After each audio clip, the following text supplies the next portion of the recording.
அடிச்சிக்கின்னு பேரனுக்கு காது குத்துறதுக்கு பொண்ணு இருந்தாலும் நம்ம அந்த கேஸில் வந்து எங்கள் பொண்ணுத்தை வச்சு இவனுக்கு டாடா ஏசி வண்டி வாங்க போகிறேன்னு 60,000 வாங்கி கொடுத்தேன். அந்த 60,000 வச்சு தான் அந்த பொண்ணை 3வது இட்டு போனேன்.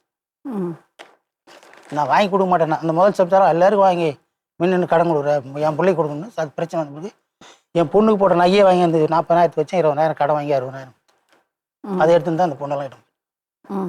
அந்த அந்த மகளிர் மாதத்தில் அந்த கேஸில் நகை சீட்டெலாம் கொடுத்துட்டேன். மீதி இருந்த கடலாம் நான் ஒரு ஆள் அவங்க எனக்கு ஏற்றுக்க மாட்டேன்ட்டாங்க அந்த எஸ்ஏமா கட்டி. அப்புறம் நானே கடன் அடிச்சிட்டு அப்படின்னா அதுக்குள்ளே எங்கள் பொண்ணு ஃபோன் பண்ணிச்சு. என்னம்மா என் பிள்ளைக்கு காது குத்த போகிறேன், நீ வா.